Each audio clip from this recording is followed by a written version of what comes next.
So welcome everyone. My name is Dr. Patricia Gonzalez. All welcome to Call Me Patricia. I am the ANS Assistant Dean for Justice, Equity, Diversity, and Inclusion at the University of Colorado Boulder. And we are so excited to host today's speaker. So with that, today's conversation is leaning into the story of the fight for women's suffrage, which often focuses on national suffrage leaders like Suzanne B. Anthony and Elizabeth Cady Stanton, and is usually said to have been won after the ratification of the 19th Amendment in the 1920s. But those facts are only part of the story, which is exciting that today's conversation will reveal the inspiring stories of Native American women, African American women, and Asian women who were a part of this movement and who not only challenged women inequality, but also fought for the right to vote. And I just want to point that this is some of the history that growing up in a system in K through 12 in America, these conversations weren't part of our history books where I grew up. And so I hope that if you've heard about this, you're adding to this conversation. But if you haven't heard about it, that you think about the work that was contributed by women who are often left out of those who have contributed to this work. So we are excited to just welcome everyone. But with that, before we get started, I'm going to pass it over to Erin, who's going to lead today's land acknowledgement. Hello, everyone. It's an honor to be here. My name is Dr. Erin Cunningham Ritter, and I represent the College of Arts and Sciences Be Well program. Before we get started with the presentation today, I'd like to lead us through the CU land acknowledgement and then introduce you all to our speaker. Before we get to the land acknowledgement, Patricia will be placing links in the chat about upcoming actions to support Native people and also links to learn more about the land acknowledgement. So we invite you to take a moment to reflect on your relationship to this land of Boulder and the relationship to local Indigenous communities as we are guided by the university's land acknowledgement. The University of Colorado Boulder honors and recognizes that the many contributions of Indigenous people in our state and in its stewardship to land before the establishment of the state into its present moment. CU Boulder humbly acknowledges that it is located on the traditional and current homelands of the Cheyenne, Arapaho, Ute, and many other Native nations and communities. The violent forced removal of Native people from these territories has caused devastating and lasting impacts. These histories have brought us to the present moment wherein the University of Colorado Boulder is determined to commit to improving and enhancing relationships with Indigenous communities and issues locally and globally. We will do this by recognizing and amplifying the voices of Indigenous CU Boulder students, staff, and faculty, as well as their work. We'll do this by educating, conducting research, supporting student success, and integrating Indigenous knowledge. And we will do this by consulting, engaging, and working collaboratively with Native communities to enhance our ability to provide access and culturally sensitive support and to recruit, retain, and graduate Native students in a climate that is inclusive and respectful. Now it's my great honor and pleasure to introduce Dr. Kathleen D. Cahill, our speaker for today. Dr. Cahill is the Walter L. Ferry and Helen P. Ferry Professor in Middle American History at Pennsylvania State University. She earned her PhD at the University of Chicago. Dr. Cahill's work examines questions of race, gender, and place in women's working and political lives in the 19th and early 20th century United States. She especially focuses on the everyday experience of ordinary people, primarily women. She's published multiple articles in 2 books, Federal Fathers and Mothers, A Social History of the United States Indian Service from 1869 to 1933, won a book award from the Labriola National American Indian Center at the Arizona State University Library, and the Weber Clements Book Prize honorable mention from the Clements Center for Southwest Studies at Southern Methodist University. Recasting the Vote, How Women of Color Transformed the Suffrage Movement was awarded honorable mention for the Armitage Jameson Book Prize in Western Women's History and honorable mention for the Society for the Study of the Gilded Age and Progressive Eras President's Book Prize. Most recently, she co-edited Indian Cities, Histories of Indigenous Urbanization with Kent Blansett and Andrew Needham. She is currently working on a graphic history of Mabel Lee's story with artistic collaborator Ming Yi Lai.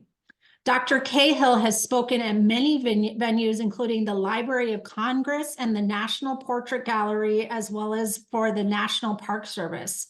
Her work has also been excerpted in Myths Magazine, Time, and New York Times.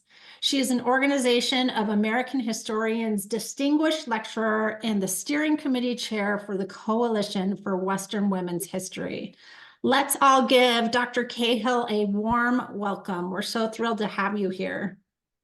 I am really delighted to be here. Thank you for that introduction. I really appreciate it. And thank you, Patricia, for helping to coordinate the visit along with Mauricia Lopez. It really is an honor to be speaking to you all. You may have heard in the introduction that I consider myself a Western women's historian. And so even though I cannot be in Colorado, it is a delight to at least virtually be there. And I will say that that was really an excellent land acknowledgement. We have one here at Penn State that I think doesn't go far enough in kind of talking about what it means to acknowledge that we are on Indigenous lands. So I will tell you that the Penn State campuses are located on the original homelands of the Erie Haudenosaunee Confederacy, including the Seneca, Cayuga, Onondaga, Oneida, Mohawk, and Tuscarora. The Lenape, which include the Delaware Nation, the Delaware Tribe, and Stockbridge Munsee. The Shawnee, which include the Absentee, Eastern, and Oklahoma Shawnee nations, the Susquehannock, and the Washashi, or Osage nations. And we acknowledge and honor the traditional caretaker of these lands and strive to understand and model their responsible stewardship, and also acknowledge the longer history of those lands and our place in that history. Also, many of you may know the article from High Country News, Land Grab Institutions, and there's discussion there about Penn State and the other Indigenous lands across the U.S. that we also benefited from when they were founding our institutions. So again, I'm really delighted to be here and looking forward to our conversation. I'm going to turn on my screen share, and I think I can get back to the chat. I'm going to try that. But I always like to have visuals and things for people to take a look at if they are, as they're listening and watching. I will say that most of these visuals, in fact, all of them, are from the early 20th century. So I do want to just warn you that sometimes the images or the language on the images can be racist. I'll try to flag particularly bad ones before they come up, but and I don't think I have too many, but just to let you know ahead of time. And again, I show them in part because part of my my goal in writing this book is to give us sort of a different image of who suffragists were. As Patricia, I think, said, right, we often think of people like Susan B. Anthony or Elizabeth Cady Stanton, these sort of white national leaders. And when I was writing this book, I wanted to expand that notion. And so part of that is literally by giving us new images or having found these new images, these old images, sharing them and putting them into I think dialogue with these other more familiar images, but also because I think that they show us what these women were encountering every day, right? Just the sort of casual racism and prejudice that was everywhere in society when they were advocating for their rights. So I think it serves two purposes. So what I'm doing today is talking about these stories that I drew from my book. The book's called Recasting the Vote, and it's a collective biography of these 6 women. So I'm going to start in the top right. The woman getting in the car is Adelina Otero Warren, or Nina Otero Warren, from New Mexico. She's a Spanish-speaking, bilingual woman who fought for the rights of women in New Mexico and really insisted that Spanish-speaking women, who many of whom called themselves Hispanas as opposed to Latina at the time, were included in the fight. And I'm sorry I'm not talking about her today. I gave a talk for the history department at Boulder in the fall, and I really focused on New Mexico.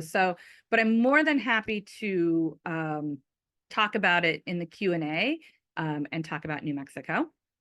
The woman in the middle on the top is Marie Bottineau Baldwin, and I will be talking about her today. She's a Turtle Mountain Chippewa and French woman from what is now North Dakota. Next to her is Mabel Lee, who is the Chinese immigrant woman who I'll be touching on today, and about whom I'm currently working on a graphic history, which again, this sort of sense of more images and maybe a different audience than a scholarly book would normally reach. In the bottom corner is Laura Cornelius Kellogg, a Wisconsin Oneida woman. And I won't really talk about her today, but I am going to talk about Marie Baldwin and the other Native woman on the screen, Gertrude Bonin, or Zitkalasha. And Laura Cornelius Kellogg was colleagues with them as well. And then the woman in the middle on the bottom is Carrie Williams Clifford, an African-American poet, club woman. She's the founder of the Ohio Federation of Colored Women's Clubs, which was the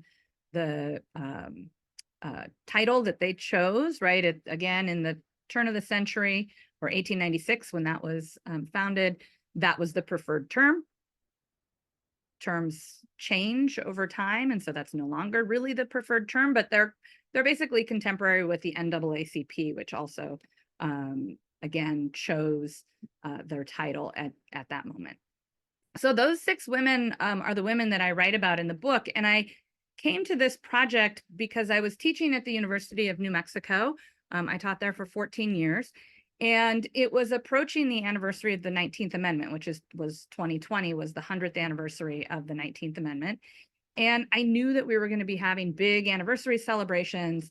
And I also had moments where my students in New Mexico were definitely felt sort of distant from some of the larger stories in American history. And I knew that if we focused on Susan B. Anthony and Elizabeth Cady Stanton, right, that wasn't going to connect with my students. And so what I thought I was going to do was write an article about Marie Bottineau Baldwin and as a Native woman and a suffragist. I had found her in my first book and wanted to write more about her. And it ended up getting a lot bigger, right? And eventually focusing on all 6 of these women to tell their individual stories, to think about why they were motivated to fight for voting rights, why they were motivated to think about suffrage and women's suffrage, and also where they were doing that work, right? And how did that kind of compare to the story we already knew about white suffragists? And one of the points I argue is that they had different motivations and different reasons. Some are the same across sort of all women, but often, you know, the communities that they come out of were facing particular issues that led them to think that the vote could be a really powerful tool. So that was something that I needed to explore. I also had to look in different places a lot of the time to find their voices. And then 1920 and the ratification of the 19th Amendment turns out wasn't necessarily the end of their fight, right? And I think we know this about Black women, and certainly African-American scholars have emphasized that, but it was also the same for many of the other women here. So I'm gonna talk today, I'm gonna take one event that's actually really kind of a big event in suffrage history, the 1913 National Suffrage Parade, which was the first kind of protest parade in Washington, D.C. Suffragists sort of created that as a strategy. And I'm going to look at it, but from a point of view that isn't often considered, which is from the point of view of women of color. But I'm going to start, and if you have questions or emojis you want to throw into the chat, I can see it, so that's good. And I'm happy to kind of answer things as we go along. So I just want to start by giving you a little tiny bit of background because you're in Colorado. And the idea of amending the federal constitution had been a strategy suffragists tried right after the Civil War as the Constitution was being amended, right, with the 13th, 14th, and 15th Amendments, the Reconstruction Amendments. But for a variety of reasons, women's suffrage as an amendment was seen as sort of too radical, right? Black men gained the right to vote with the 15th Amendment, or at least the right to vote shall not be denied on the basis of race. But the 14th Amendment actually puts the word male into the Constitution. So women aren't able to amend the Constitution at that point. So they turn to a different strategy, which is to try to change state law or state constitution. So individual state level change. And you can see from this map, which is from a 1915 Pennsylvania state suffrage, 1917 state suffrage effort, that the West, actually, states in the West, women are fully enfranchised kind of throughout much of the Trans-Mississippi West. This starts in Wyoming Territory in 1869, in Utah in 1870, and then kind of spreads. And Colorado is, women are enfranchised in 1893. It's the first state, not territory.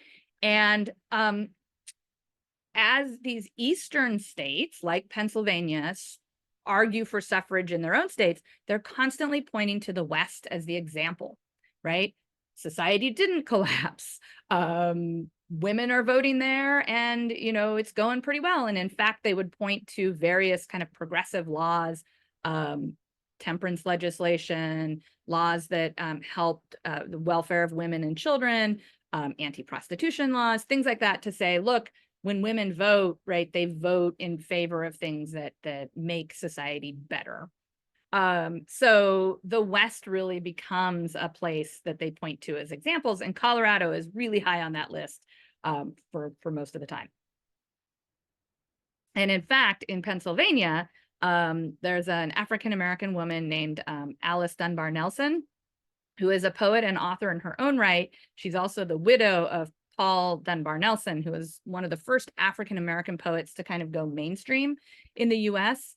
And she tours Pennsylvania giving a lot of speeches. And she and her husband had spent time in Colorado because of health issues.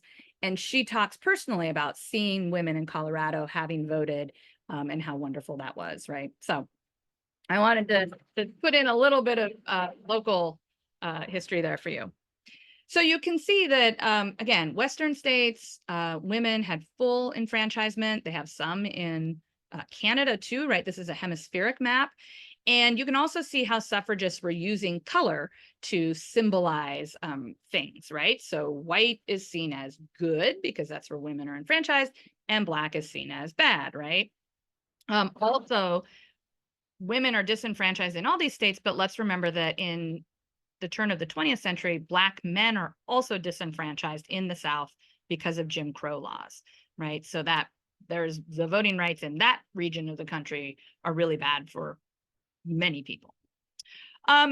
So suffragists were pretty frustrated by this state by state. It sort of slowed down after these initial successes, and it takes a lot of energy. So South Dakota, for example, they ran 6 suffrage referenda between 1890 and 1918, right? So huge campaigns, right? Requiring so much energy and resources. And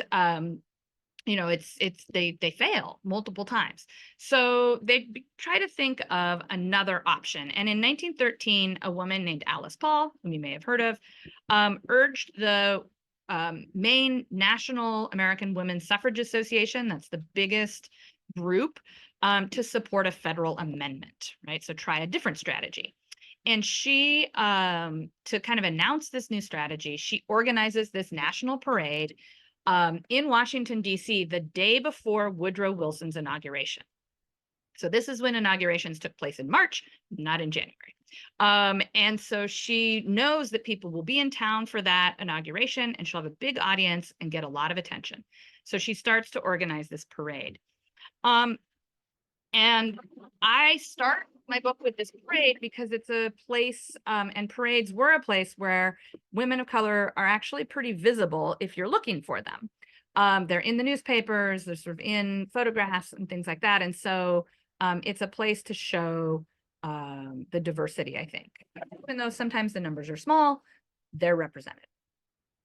So as I said, the path to activism for women of color often came through different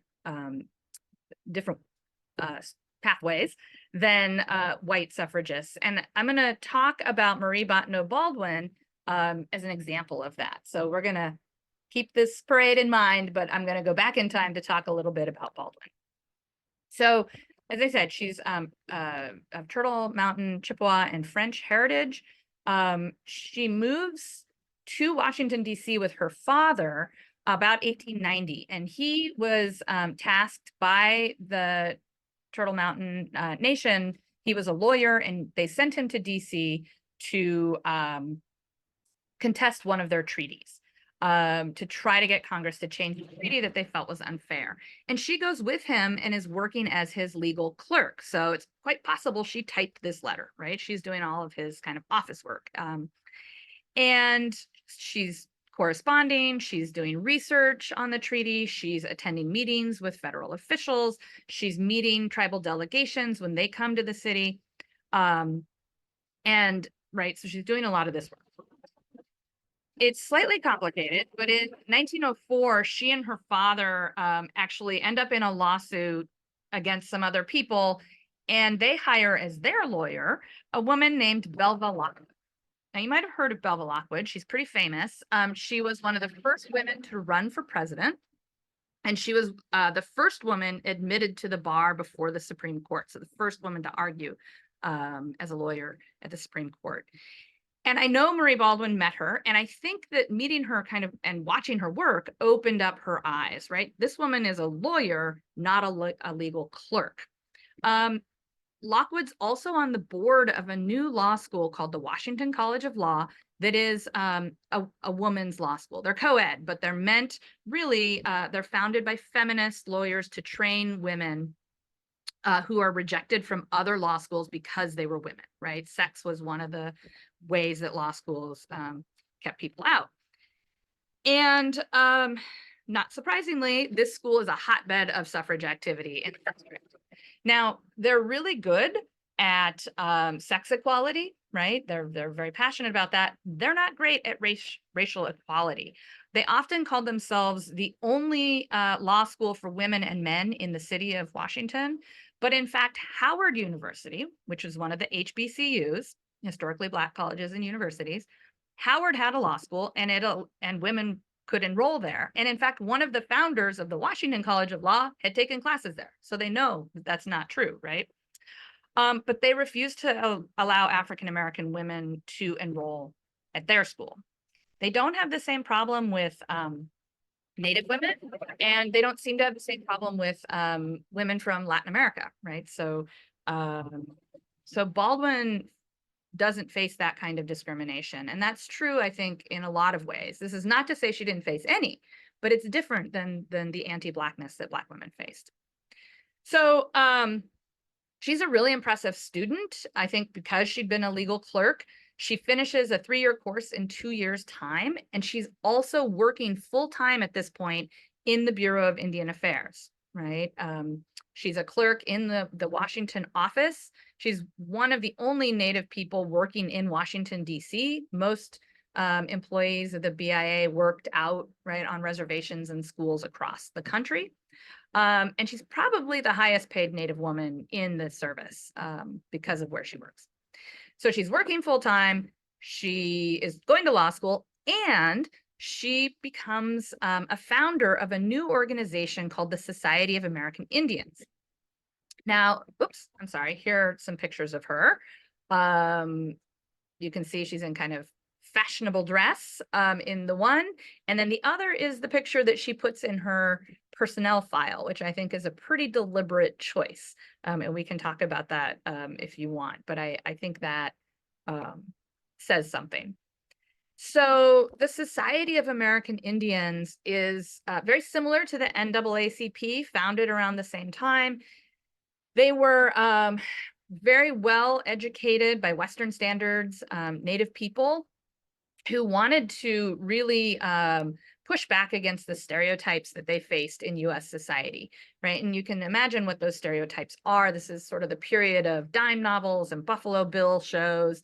And there's a sense that Native people are, right, savage, that they're uncivilized, they're anti-modern, and also a sense that they're incompatible with sort of modernity, right? They're not going to be able to survive, and they're disappearing because of that. So this group is really saying, no, that's not true. We can be Native and modern, and like we can do both, right? And so she's part of this. Many of them are in DC or the surrounding areas. And between her time in the Washington College of Law with sort of all the feminists and in the Society of American Indians, she's really pushed to be political, right? You could say radicalized. I don't think she's radicalized, but she becomes very politically aware and much more vocal about her position as a woman and especially as a Native woman. And she argues that Native cultures are valuable and they shouldn't be destroyed. And we need to remember that her employer, the Bureau of Indian Affairs, at this moment is in fact actively trying to destroy Native cultures. So you might have heard of assimilation policy in federal Indian policy, known as assimilation. This also is complicated. I'm happy to come back to it, but suffice it to say that the federal government at this point is basically disregarding treaties, and they're using sort of three broad categories: land, law, and education, to change Native people, right? To supposedly civilize them, but essentially to wipe out their cultures and wipe out their tribal nations. So if you know about the boarding schools, that's probably what you're most familiar with. They're removing Native children from their families and cultures and re-educating them, again, in these schools, some of which were in Colorado. They're dividing reservation land, community held land, into private parcels, dividing it up and then selling off any excess, despite what the treaty said, and then passing laws that outlaw cultural traditions like men wearing long hair or religious ceremonies like the Sundance and things like that. Also, they've outlawed tribal governments, and Native people are in a category, a legal category known as wards. They're wards of the federal government. So they're kind of like a child or someone who lost the ability to take care of themselves. And white suffragists sometimes use this. You see here this sense of, this is a painting from 1893 that a white suffragist had made. And it's sort of a, which one of these are not like the others game. The woman in the middle, the white woman in the middle, is Frances Willard, who was head of the Women's Christian Temperance Union and probably the most famous woman in America. And the kind of point that this picture is making is none of these people can vote, right? And so you see there's sort of mentally disabled people, there's a convict, and there's a Native man, right? An uncivilized Native man. And the point that people were supposed to see was Frances Willard certainly shouldn't be included in this group of people, right? But none of them can vote or had legal, kind of full rights as legal persons.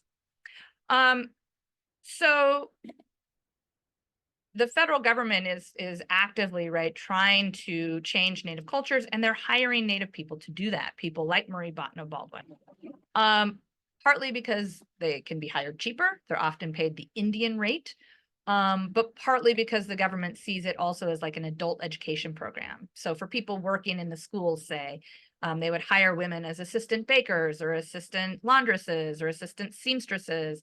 And then they would supposedly learn how to do these proper domestic duties that proper women were supposed to do. But the Native women who became involved with the Society of American Indians and in the suffrage movement use these, most of them had jobs in the Indian service at some point. There aren't many other options for educated Native people. And they use those experiences actually to then critique federal policy, and we'll see more of that. So Marie Baldwin becomes involved in the suffrage movement in Washington through her law school, and she begins to contribute ideas to the national conversation around women's suffrage. And a lot of the Native women, the three that I write about, absolutely do this. Things that they are saying in their speeches and writings get incorporated into conversations. And in particular, they defended Native cultures, and they actually argue, you know, Native people, many of them come from matriarchal cultures where women have power, and in fact, more power than they do in white mainstream society. And so maybe you shouldn't be so quick to critique them. And this also, white suffragists also like this idea. And so they sometimes, or they often, invited women like Baldwin to talk to them, where again, you can see she offers a different interpretation of Native cultures, right? That Native women are the first suffragists. They could own property. They have rights to their children, and they could get divorces. They had political, oops. Well, here's another, I don't know how that happened, but it's, you can see the image on the left is a political cartoon. The Haudenosaunee Confederacy, or women of the Iroquois nations, were often held up because they had such strong matriarchal traditions. And in the box, it lists kind of all of the rights that they have in their own society. And this image is really interesting because it shows them just the way they're juxtaposed. They're kind of fading off, right? And this idea that Native people are disappearing, but the white suffragists are kind of taking up their cause, right? And are striding ahead into the future, fighting for those rights. I'm going to go back here. So this interest in Native women as matriarchs and cultures as matriarchies give them a platform. White suffragists, right, offer to have them come speak, and they use that platform to try to educate their audiences about, again, their critiques of federal policy, sort of a defense of Native cultures and treaties, and kind of an update on what's happening in Native communities and why federal policies are harmful. So I'll come back to that in a little bit, but basically, white suffrage leaders really like Marie Baldwin. She's in Washington, D.C. She knows a lot of these women who are active, and they ask her to be in this parade and to create a float that will celebrate some of these matriarchal traditions, right? So, and the language on the image on the right, is part where we see this sort of, slur, right? Squaw is a sexual slur. And in fact, women of the Society of American Indians are pushing back against it. They actually write an article in their paper about why this is a term you shouldn't use, right? So even as early as, I think it was 1914, they are making that argument, right? But the newspapers use it. So this is the image of an Indian woman that white suffragists want to see in the parade, right? This kind of primitive woman. But Marie Bottineau Baldwin declines to create a float that shows this, possibly because she's too busy with all the things she's doing, but possibly, and I argue that I think she wanted to show a different vision of a modern Native woman. So she marches in her law school regalia, like you see on the left, and in the parade with the lawyers from the Washington College of Law, right? So she's really establishing herself as a modern Native woman who, again, can fit into modern society, but not necessarily reject all of her culture. And she's the only Ojibwe woman in the parade. She's probably the only Native person, though there may have been a Cherokee woman in the Oklahoma contingent, but we know she was there. And then there were a couple of white women dressed up like Indians, which we also know were there.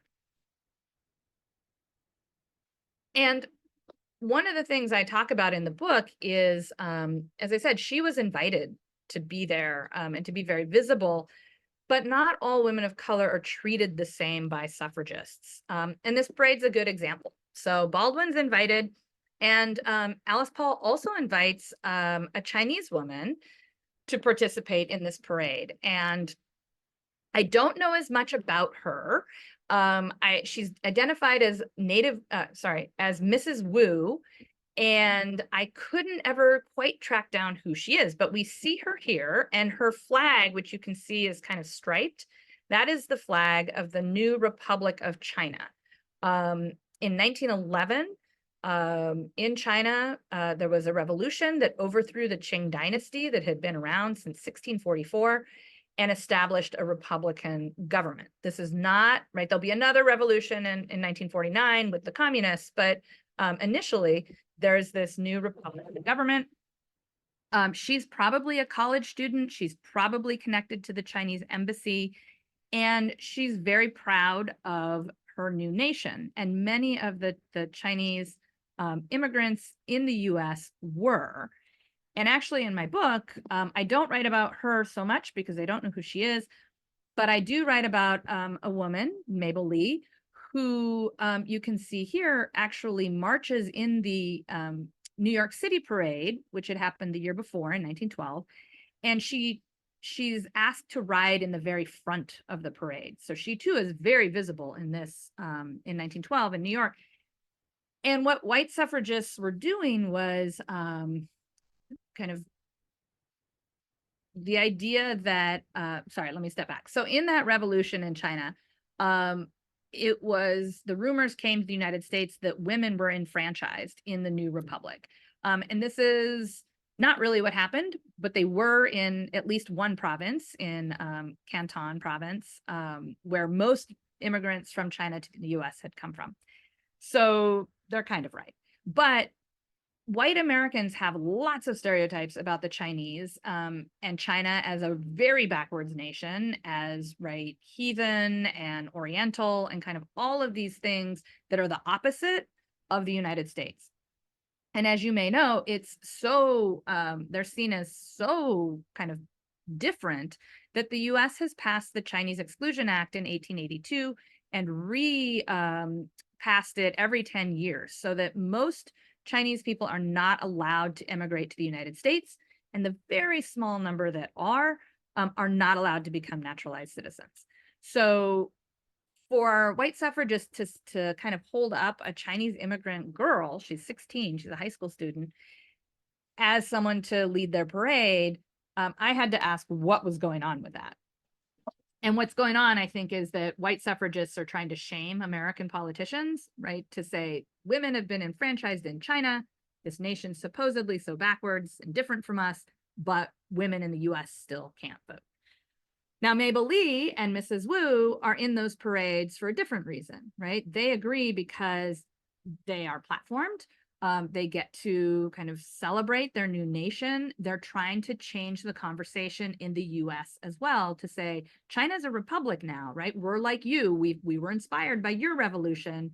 Oh, and women have more rights there than you, right? They're more than happy to pick up on that narrative and say, we're not the backwards ones, you are. And this is brief, but there's this moment for a couple of years where Chinese women in the US, right, do get quite a bit of attention. So those two groups are asked to be represented in the parade by suffrage leaders, but Black women have a really different experience. And part of that is because of the politics in the United States, right? As I said, in the South, Jim Crow laws apply. It's very segregated. Black men have been disenfranchised despite the 15th Amendment. And white Southerners are afraid that women's suffrage will bring back up the sort of the cause of Black men's voting rights. they also think that if Black women are able to vote, they'll vote to re-enfranchise Black men, right? So this is very much sort of the kind of anti-suffrage activism in the South is very much driven by white supremacy and concern about African Americans voting. White suffrage leaders in the North think they can kind of split the difference, right? And they actually really accede to white Southerners. So for example, they use what's a states' rights organizing concept, where each state can decide how they want to organize their suffrage organizations. And if the South wants it to be segregated, then that's fine. The national organization will accept that. And that is what happened. But they also are constantly worried that if they integrate things, that white Southerners will not, the women will boycott them, which they often, threaten to do, and that white Southern politicians won't support the cause. So Alice Paul was really worried that if she integrated the parade with Black women, that it would not help the cause. So she wrote to a friend, as far as I can see, we must have a white procession or a Negro procession or no procession at all. And she discourages Black women from participating. Now, Black women are totally aware of this, right? This is nothing that's too new to them, and they push back. Students from Howard University ask Paul, they say, we want to be in the parade. Can we be in it? Nellie Quander, who was the founder of the first Black sorority, Alpha Kappa Alpha, writes to Paul and asks for a place in the parade. She says, we do not wish to enter if we must meet with discrimination on account of race affiliation. Now, she's not saying we don't want to march. She's just saying, could you please not be prejudiced and include us, right? Paul doesn't explicitly tell them they can't be in it, but she sort of hems and haws, and she makes them wait in her office, for a very long time, kind of trying to discourage them. But she eventually concedes, right? Yes, they can be in the parade. Now, some of you may have heard that this parade is segregated. It's not. I think Alice Paul would have been fine if it had been, but Black women insist that it won't be. But the confusion around this does discourage some Black women from marching in the parade.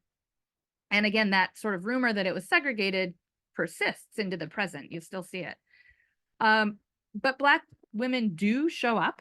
And we know about them thanks to one of the women I write about, named Carrie Williams Clifford. So she's, as I mentioned, from Ohio originally, but had moved to Washington when her husband got a job in the Treasury Department. So he's also a civil servant. And she was, as I said, part of the National Association of Colored Women's Clubs. She helps found the NAACP in Washington, D.C. She's very active, and she is a suffragist as well. And Black suffragists like Clifford and Black club women were really concerned about suffrage because of the issues they faced as a community, right? The lynching violence in the South, the Jim Crow laws, and racial prejudice across the nation. So they use their club work to address those issues, and suffrage Black women's suffrage work is really happening in those clubs as well. And again, they see this as a tool to combat those issues. But they're also interested in issues that other white women's clubs are interested in, things like childhood education, poverty, temperance. So they see suffrage as something that can help with all of those things. Clifford marches in the parade, and she afterwards writes an article for, I had a different, anyway, for The Crisis, which is the journal of the NAACP. And she basically names all of the women she knew that were in that parade. And this is what scholar Brittany Cooper has called the act of listing, or of writing Black women's names into the historical record so that future generations have that record, because they're not being written about for the most part in white newspapers. They're rarely named in white newspaper coverage. So Clifford's really deliberately creating that record. And she tells us that they're in different parts of the parade. So they're in, the parades would be divided by kind of job. professions, and Black women were there in the artists group, musicians, teachers, and doctors. They also marched with the individual state delegations, and apparently every state was represented in this parade.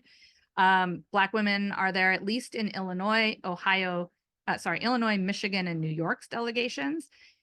There's also a large body of students from Howard University in the college section. So some Alpha Kappa Alphas, and then the second Black sorority, Delta Sigma Thetas, had just been formed, and their first public event is marching in this parade. So they, again, are making a very specific statement. Clifford marches in the homemakers section, which was one of the sort of professions sections, homemakers. And she's there with another Black woman named Marion Butler. And Butler really understood what it meant to march in public.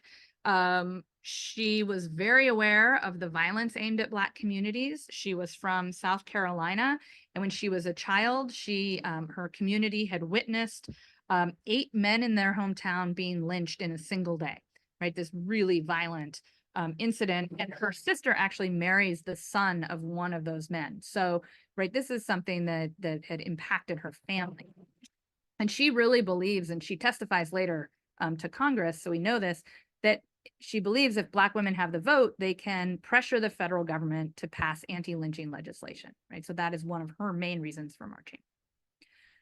So just being visible in these parades could be revolutionary. And Black women know this and recognize this, and Black reporters point this out. So a woman named Mae Martle, who was a reporter for the Black newspaper, the New York Age, headlined her report, "Colored Women in Demonstration," and reported that 32 of them had been in the parade. Clifford's crisis article likewise celebrated their participation. She wrote, quote, "The first parade of the National American Women's Suffrage Association held in the Capitol is now a matter of history." And she proudly added, "The colored women were represented." And that representation matters. So the Chicago Broad Act's headline indicates why. Quote, "No line exists in any part of it. Afro-American women proudly marched right by the side of their white sisters." And Ida B. Wells, you may have heard of her story from the parade. She's a good example of this. There was that confusion over where Black women were going to march.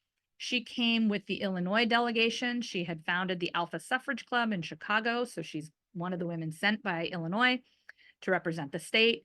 When they get to DC, the leaders of the Illinois group think they're like, well, we've heard the parade's supposed to be segregated. You have to march in the back. And she says, I'm not going to do that. I came to march with my state. I'm going to march with Illinois, or I'm not marching. And on the morning of the parade, she isn't there when they line up initially. And they think, oh, she must be at the back of the parade. And as they start marching, she steps into her rightful place with the Illinois delegation. And we have this amazing picture of that. And she's sort of daring people to make a scene to kick her out, which they do not do. And so she is able to march again with her delegation. So she insists, right, that she is going to march there. It's going to be an integrated march. And as I said, this is very important.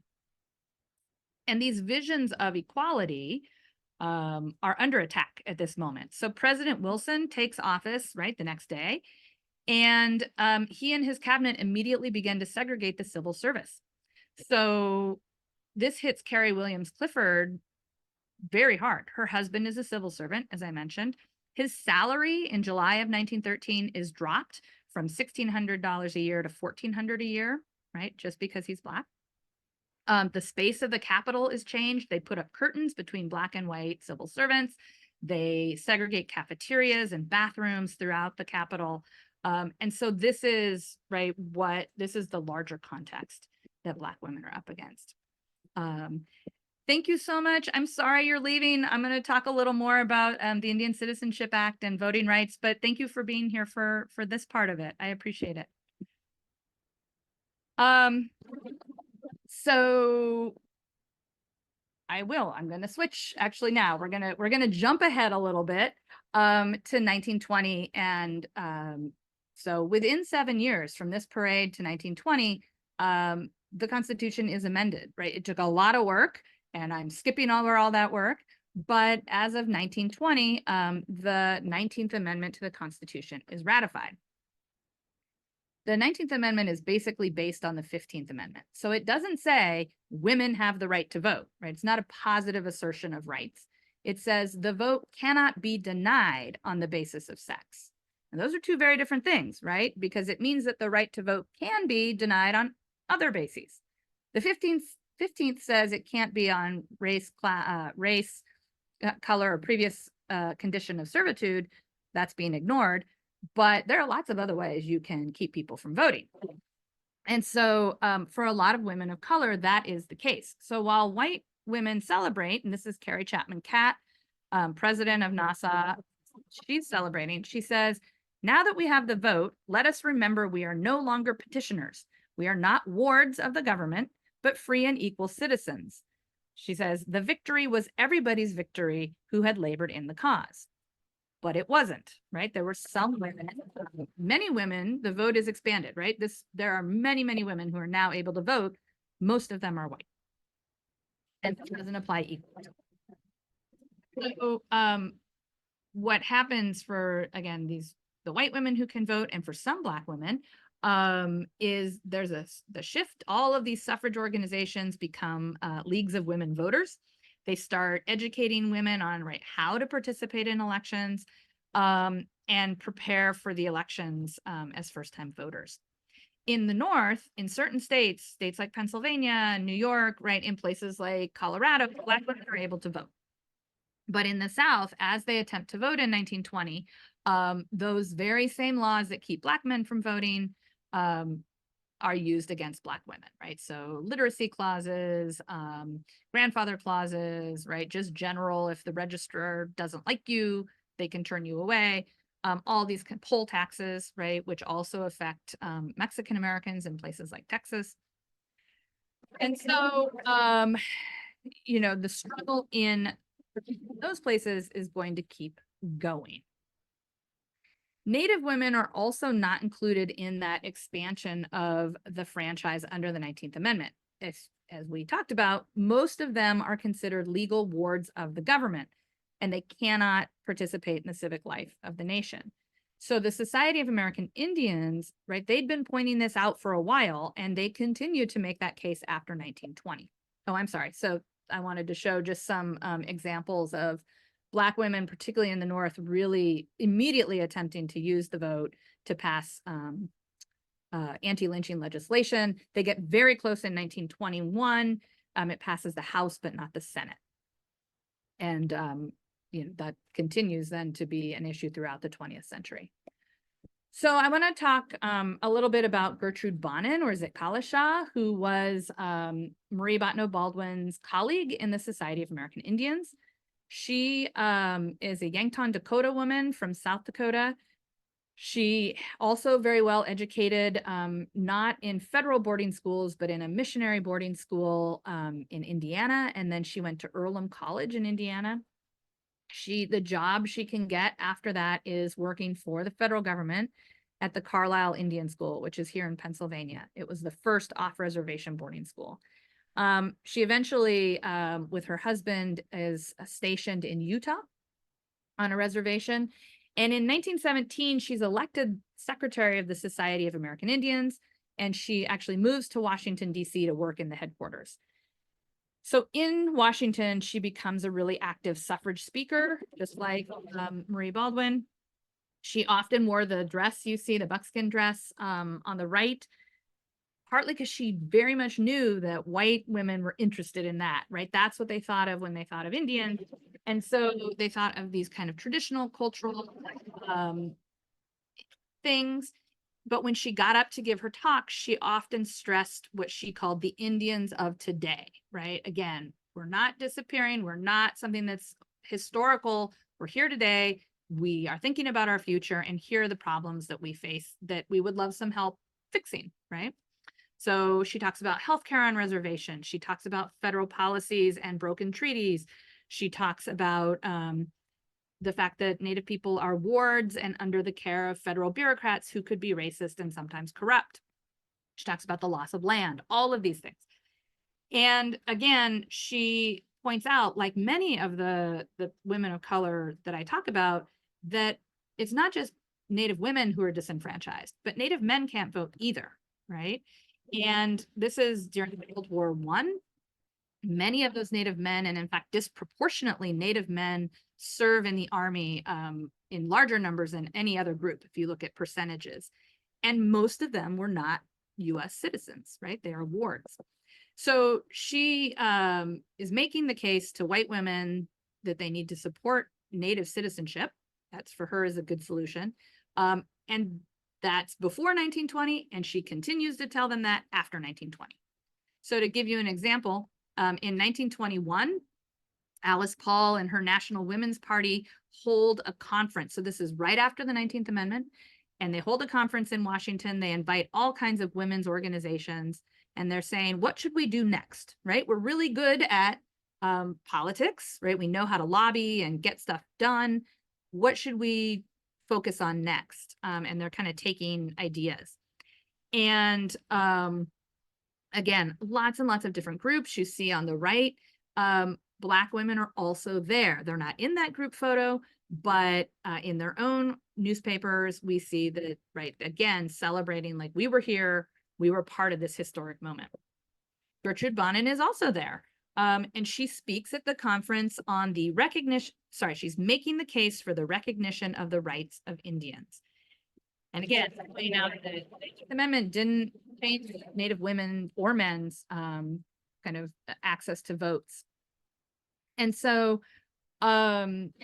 she's asking newly enfranchised white women to use their votes to help fix this. Now, Alice Paul and the National Women's Party turn their focus to the Equal Rights Amendment and really kind of fight for that. They see that as the next thing. Then the General Federation of Women's Clubs actually listens to Bonnen, and they create a Department of Indian Welfare. They hire her as a speaker. They actually send her to Oklahoma in the 1920s to investigate what's happening in Oklahoma with the guardianship cases. So if you saw Killers of the Flower Moon, right, there were more than just that particular set of cases.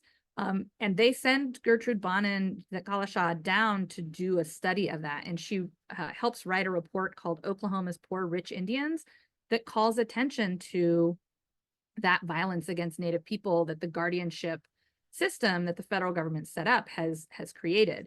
And she also writes in there about violence specifically against Native women, right? So again, part of her advocacy, we see echoes of that with the ongoing missing and murdered Indigenous women issue. So again, she is advocating for citizenship. She thinks that would work. She says, wardship is no substitute for American citizenship. Therefore, we seek the Indians' enfranchisement. And in 1924, Congress actually passes the Indian Citizenship Act, in part because of her advocacy. It confers U.S. citizenship on all Native people in the country. This is if they want it or not, right? And not all of them want it.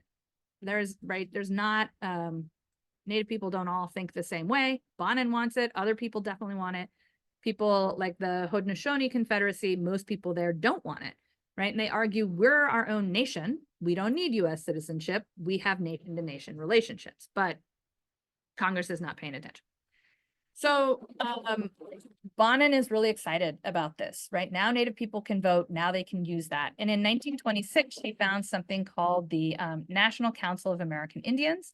And she and her husband, getting ahead of myself, her husband, who's an Army veteran himself, Raymond Bonnen, they travel almost 10,000 miles for like 3 summers in a row. They're driving all around, visiting reservations, encouraging people to vote, setting up kind of local groups of their organization. And their plan is to really try to create kind of a Native bloc of voters in particular states, especially states like South Dakota or New Mexico or Oklahoma that have large Native populations where they might be enough to kind of swing the elections, right? And make politicians pay attention to that. And so she's, again, helping to register voters, explaining the system, that sort of thing. So this act has passed in 1924. That's a presidential election year. It's too late for people to register and vote in that election year, but they can in 1926, an off year, and then they can vote in the presidential election in 1928. And it seems like a lot of people did. And 1928 seemed like a pretty bright year because Republican presidential candidate Herbert Hoover chose as his vice presidential candidate. Well, he didn't choose him. The party chose Senator Charles Curtis, who's from Kansas, and he himself is Native American. Or as he put it, I'm 1/8 Kaw and 100% Republican. And it's widely known that he's Native. And in fact, there were several indigenous congressmen in Congress at this time, like 3 or 4. And so he's running on the Republican ticket. Herbert Hoover wins, and he becomes vice president of the United States. And in fact, he had a very close relationship with the National Women's Party, and they endorsed his candidacy in part because he's a supporter of women's rights. You see him here speaking at the opening of their new headquarters. And actually in 1923, when they need a senator to introduce the Equal Rights Amendment in the Senate for the first time it will be voted on, they go to him and he introduces it. And he does that for the next couple of years. So he's very supportive. And so they endorse it. So the Native vote is, not the decisive factor in Herbert Hoover's victory, but it probably helped in certain states. And the non-Native population of those states was quite concerned that Native voters, right, were exercising their power. And many of them in those states moved to take those rights away, just as they were gained. So we think of Jim Crow as a Southern phenomenon, but you see Western states passing laws to disenfranchise Native people. So New Mexico and Arizona, they don't do it by law, they use the courts. In 1924, court cases disenfranchised Native people who live on reservations, arguing that if they live on that land, they're not paying taxes, and so they don't get to vote, right? Despite what Congress has said with the Indian Citizenship Act. Montana drops everybody from the voter registration rolls, requires them all to re-register, but it moves the registration offices far away from reservations, right? To make it really difficult for Native people to register. So these are the kinds of strategies that states use to disenfranchise Native people. Gertrude Bonin's really outraged by this. She wrote, "If our vice president-elect, Honorable Charles Curtis, an Indian, had lived as a member of a tribe on a reservation in Arizona, he would be disenfranchised. He could not vote, much less run for the vice presidency of the United States." But in Arizona and New Mexico, those rulings stand until 1948, when veterans returning from World War II sue for voting rights. And so 1920 is a really incredible moment. I'm going to move to this picture and I'm going to wrap up here. The electorate does expand dramatically with the 19th Amendment. But cases of different women, right? Not all of them have that same experience. 1920 doesn't mean the same thing for everyone. Chinese women who had immigrated to the United States couldn't become citizens and therefore couldn't vote. Though I will say there are some Chinese women who are born in the United States, a very small number at this point, they are able to vote. So in places like California, and you see a picture here. For Native women, again, who are legal wards until 1924 are unable to vote. And then after 1924, right, had to battle state laws that tried to disenfranchise them. And African-American voting rights, the one we're probably most familiar with, the story we're most familiar with, continued to be violated until the passage of the Civil Rights Act in 1965, which required, again, a great deal of political mobilization. And that act really helps not just African-Americans in the South, but all of these people, right? Native people, anyone who was having trouble.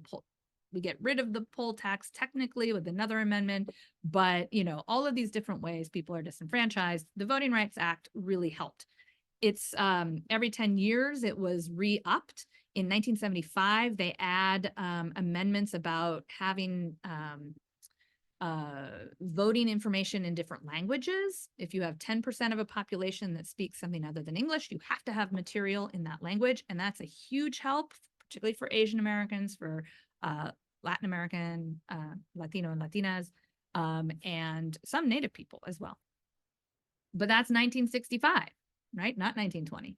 And as we all probably know, the Supreme Court has recently gutted the Voting Rights Act in the Shelby v. Holder decision in 2013.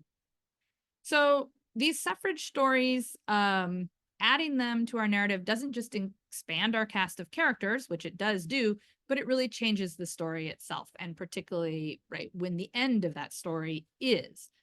But we see that suffrage was happening in all communities across the United States, that women of color were part of this struggle from the beginning, and that they fought side by side in many of the sort of moments that we think of as particularly important. So I've just kind of touched on the tip of the iceberg today, but happy to talk about more of the stories I discuss in the book. And I added this flyer from California at the last minute, but I just wanted you to see some of the Spanish language material that suffragists like Nina Otero Warren helped create. So Thank you so much for that presentation. There's so much that I never heard of. And so thank you for the names and the knowledge that you brought to this space. So if you have not subscribed, we invite you to subscribe, or also check out any other events that we have hosted. So thank you all so much for being here today.